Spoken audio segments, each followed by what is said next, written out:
Salut mes petits saucissons et bienvenue aujourd'hui pour cette course commentée des Zwift Games, le stage 5 Queen. Alors effectivement ça va queener, je vous préviens aujourd'hui de la sueur, du suspense et probablement un peu de mauvaise foi. On s'installe confortablement et comme vous pouvez voir la course a déjà commencé. Alors le début est plutôt plat et à mon grand étonnement ça roule pas super fort. En général sur Zwift ça part à balle complet. Et là, je pense que tout le monde se chie au froc parce qu'il y a quand même deux énormes buts à se farcir aujourd'hui. Donc toute la partie plate, ça va être assez tempo, j'ai envie de dire. C'est-à-dire qu'en général, je me retrouve à 260 watts de moyenne et là, je me planque bien au chaud dans le peloton pour utiliser le moins de force possible. Et je pense qu'il y en a pas mal qui font pareil. Il y a une ou deux petites bosses là avec des mini rampailloux à 6%, mais c'est pas incroyable.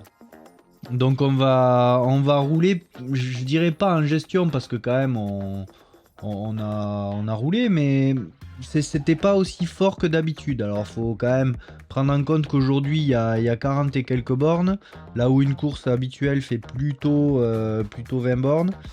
Et je me retrouve presque des fois à être un peu trop devant, on va dire. C'est-à-dire à faire le draft pour les autres. Notamment dans cette première butte là, je suis toujours à 3, 4, 5e position. Des fois je me retrouve devant sans faire exprès parce qu'il y en a qui lèvent un peu le pied après les efforts. Bon voilà, j'essaie de gérer, j'essaie de pas en donner trop. Enfin je suis vraiment le tempo là qui est à peu près imprégné. Et on sait qu'après, il y a un énorme chantier XXL, donc vraiment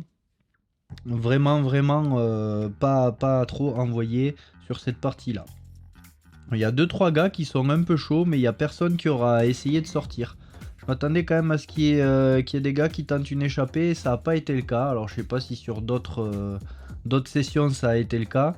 Mais rien de particulier. Voilà, petit secteur gravel qui monte. Donc ouais, rien de méchant. C'est pas des gros pourcentages. Ça roule. Et le plan, ça reste simple. Pas d'excès, pas de conneries, pas d'enflammade. Parce que vraiment là, il y avait de quoi tenter une attaque. Mais vu les buts qu'il y a après, c'est mort quoi. J'essaye même pas. J'essaye même pas et on va arriver gentiment à la première grosse échéance.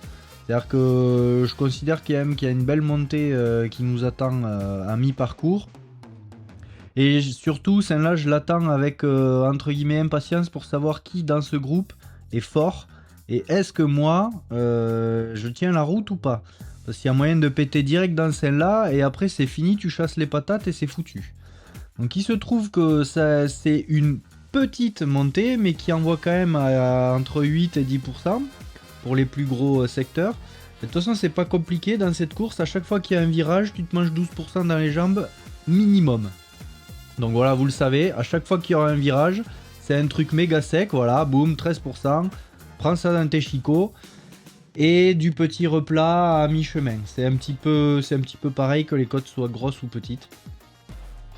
Mais quand même, on voit qu'il y a quelques sacrés cochons parce qu'il y en a deux devant là qui en mettent une belle louche et ils vont partir.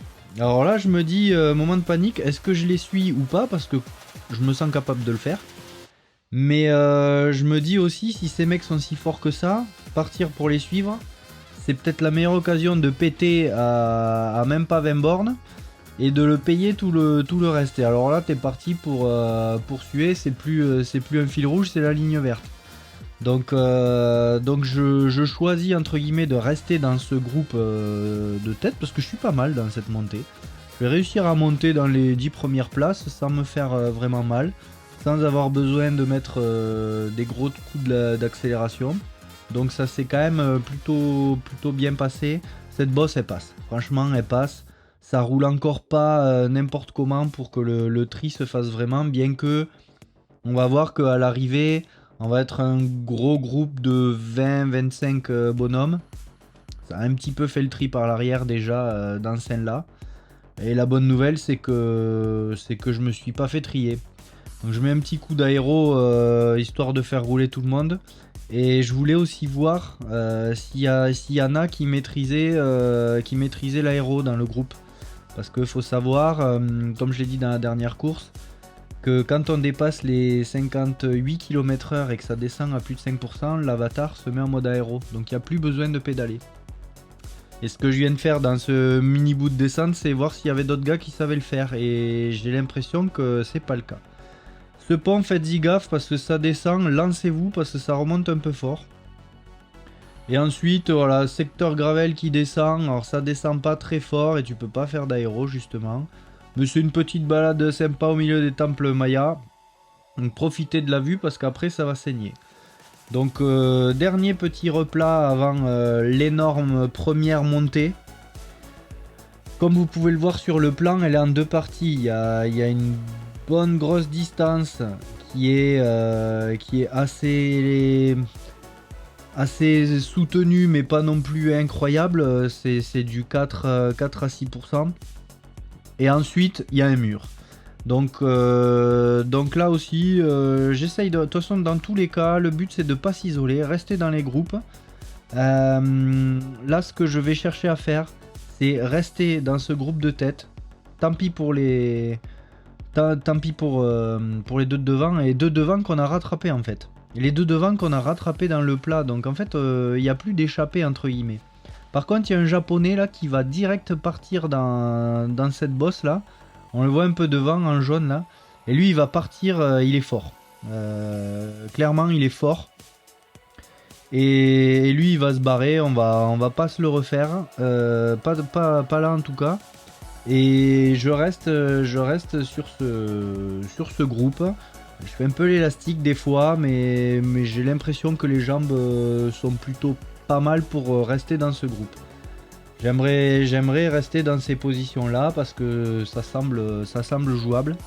Par contre on commence à voir que j'ai le cardio qui monte sec. Les jambes vont bien mais j'ai connu des lendemains de raclette qui étaient plus agréables que ça. Clairement les cuisses elles commencent à saigner. Alors décision que je prends, comme il y a un petit replat avec une descente, c'est je prends de l'avance. Et je profite ensuite du draft des gars pour rester avec eux. Donc je suis pas si mal, mais il y a des fois j'ai des gros moments de doute parce que je me fais un tout petit peu décrocher et il me faut revenir. Alors il faut savoir que moi les pourcentages plutôt moyens, c'est pas là où j'arrive à rouler le plus fort. J'ai tendance à aimer les gros pourcentages pour faire la différence, mais on va voir que c'est pas forcément avéré à toutes les courses. Donc je reste avec le groupe même si je sens qu'on peut appuyer encore, mais dès que c'est un tout petit peu des pourcentages pas trop forts, les mecs ils accélèrent. Les mecs ils accélèrent et là j'ai le cardio 188, 190. C'est des choses que j'arrive à tenir, mais il est pas loin de m'envoyer une lettre de démission là le cœur. Donc j'essaye de surveiller, de pas péter à vouloir trop rester avec eux, mais j'essaye aussi de rester avec eux. Ouais, je suis dans la tourmente. Donc l'ascension se passe bien pour la première partie. J'arrive à rester dans le groupe, comme je dis, quand ça roule dans des pourcentages moyens, je suis pas le meilleur, j'ai même pris un petit trou, vous voyez, à la fin là, les mecs dès qu'ils peuvent ils roulent fort là, ça ils essayent de faire le tri, ils essayent de faire des trous. Mais je vais réussir à les tenir, à revenir, à repasser devant. Et là, bienvenue dans le mur. Donc c'est pas compliqué à partir de là. On va se ramasser dans les chicots plein fer. 10, 11, 12, 15% jusqu'en haut. Il n'y a pas de repos. Il y en a pour 2 bornes. Et là c'est de la danseuse. J'ai tombé je sais pas combien dedans. Et je me retrouve en 11e position. J'ai pris un petit trou. J'en ai quelques-uns au cul qui prennent un petit trou aussi. Là le tri commence à vraiment se faire. Je les vois. J'essaye de pas les perdre. J'ai pris 10 secondes. Mais j'essaye de pas les perdre. Et je suis pas trop mal. Alors il y a ce mec là avec qui je vais jouer tout le long de la course. qui me passent devant. Bon, j'essaye de garder mon tempo et pas m'occuper des autres. Il y en a quelques-uns qui remontent, quelques-uns qui pètent derrière. Et là je vois qu'on a un groupe de 15 qui s'est formé devant. Et si tout va bien, si j'éclate pas, j'arrive à rester dans ce groupe-là. Alors ce qui est intéressant, c'est que dans ces gros pourcentages, je peux regarder un peu les watts kilos des autres. Et je me rends compte qu'il y a quelques gars qui sont plus forts que moi. Donc ça veut quand même dire que je suis à ma place et qu'il y a moyen que j'arrive pas à les remonter. Mais je sais pas pourquoi à ce moment-là de la course, il y a eu un petit regain. Et j'ai réussi à mettre un joli coup d'accélérateur entre guillemets dans la montée, même si on monte à 10 km/h. Et gentiment, jusqu'au sommet, ben, je vais réussir à les rattraper à coup de petits coups de jus en danseuse là. Je vais réussir à les rattraper les deux là. Et je me dis, je vais essayer de leur faire mal, histoire de les saucer. Je les remonte, je me mets un gros coup de jus.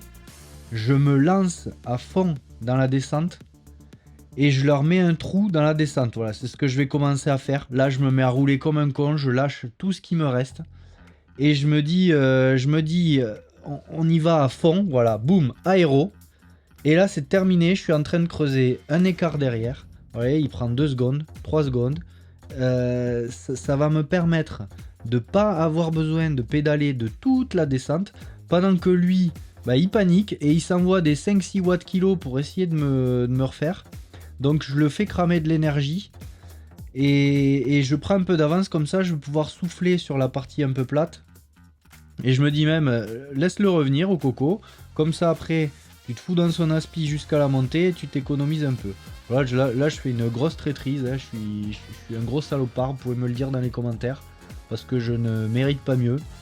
Je fais vraiment le fumier à essayer de bouffer des roues au maximum.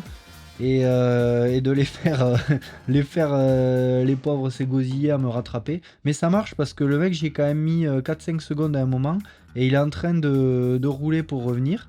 Donc moi j'essaye de rester en dessous de lui en termes de watts kilo pour m'économiser un tout petit peu. Et voilà, là il va revenir sur moi.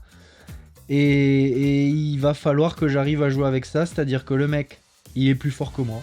Je l'ai vu dans la montée d'avant. Mais je me dis, peut-être que je vais avoir réussi à l'avoir fait rouler plus fort que ce qu'il n'aurait dû. Et du coup, bah, potentiellement le faire péter dans la dernière montée qu'on attaque. Et c'est ce qui va se passer au début. C'est-à-dire que je vais réussir à lui mettre un trou. Et je me vois même remonter sur ceux d'avant, donc technique payante, parce que eux aussi je les ai rattrapés un petit peu dans la descente. Et cette côte là, cette butte de 4-5 bornes, 4,5, elle est faite de 3 secteurs. C'est-à-dire il y a 3 secteurs à 8-10%, avec des tout petits replats, des toutes petites redescentes comme on voit actuellement.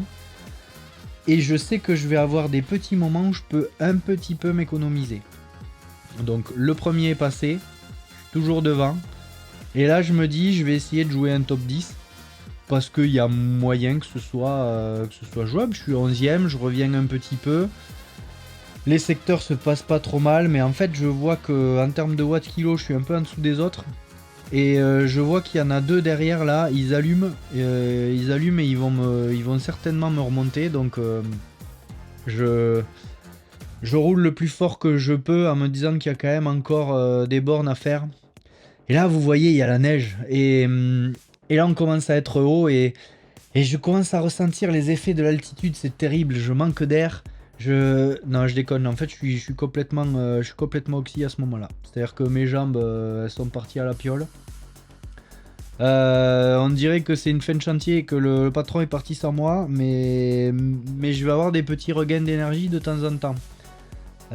Donc j'essaye de gérer ma position pour pas sauter non plus loin que la 15e place, parce que j'aime bien me dire que je fais un petit top 10 ou un petit top 15.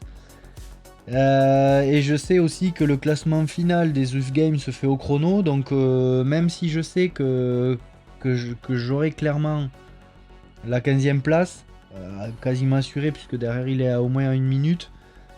je vais essayer de rouler le plus fort possible pour faire le meilleur chrono possible et arriver à faire un bon résultat sur le classement général parce que j'ai fait toutes les étapes. Donc on voit que mon petit copain irlandais il m'a rattrapé. Et c'est pas illogique, au final il a un peu plus de coffre que moi. Ça m'énerve, donc j'ai une réaction d'orgueil où je vais lui remettre un coup d'aéro dans la descente qui ne sert à rien, puisqu'il va me rattraper de suite et avancer. Mais j'ai l'impression qu'il est un peu à l'agonie aussi, parce qu'il n'arrive pas à me décrocher non plus. Donc je reste avec lui et je me dis j'essaye de m'accrocher pour potentiellement jouer un sprint à la fin. Réflexion qui va durer très longtemps dans ma tête, mais pas trop longtemps dans le jeu, puisque il commence à me faire des trous. J'ai plus de jambes. J'ai 2 parpaings à la place. Et j'ai vraiment... là, je suis un peu au bout de moi. Et c'est marrant parce qu'en termes de watts, on n'a pas développé autant que d'habitude, mais les efforts, ils sont super intenses sur des périodes... un peu longue et c'est pas si facile. Donc bon voilà, il est devant, il est à 10 secondes. J'ai toujours un peu d'ambition de me dire sur le dernier replat de la fin je peux le rattraper, mais là il a quand même pris assez d'avance. Il reste 1 km et je me dis allez poulet, il reste 1 km, tu mets l'allumé de ta vie. J'essaye de rouler le plus fort que je peux tant que j'ai encore de l'énergie. Je remonte à 189, 190 de cardio. Donc clairement le capot est ouvert, la centrale nucléaire réclame de l'eau. Mais c'est pas grave parce qu'on est presque à la fin, il reste 200 mètres à monter. C'est vraiment ignoble. Ils ont vraiment fait un parcours qui est très très sympa, qui demande énormément mais qui est ignoble. C'est à la fois génial et ignoble cette course. Et vraiment j'ai pris beaucoup de plaisir à être à 2 doigts de vomir sur la deuxième moitié du parcours. Ouais, vraiment c'était pas évident, mais voilà, je finis 13ème de cette course et je vais essayer de voir ce que ça donne au classement. J'espère remonter des places, de gagner quelques positions. Voilà, donc c'est tout pour aujourd'hui. Merci à tous pour votre écoute. N'hésitez pas à me rejoindre sur Guidon et Saucisson, que ce soit sur Instagram, sur Discord. Tous les liens sont en description. On s'amuse, on raconte des conneries, on est tout le temps dans la bonne humeur. Et si vous voulez rouler tous ensemble, on a même créé une équipe. Donc je suis chez les Ghosts et je suis aussi dans ma propre équipe qui est Guidon et Saucisson. Donc n'hésitez pas à rejoindre la Ghost Team du Zwifter et Guidon et Saucisson. Allez, gros bisous à tous.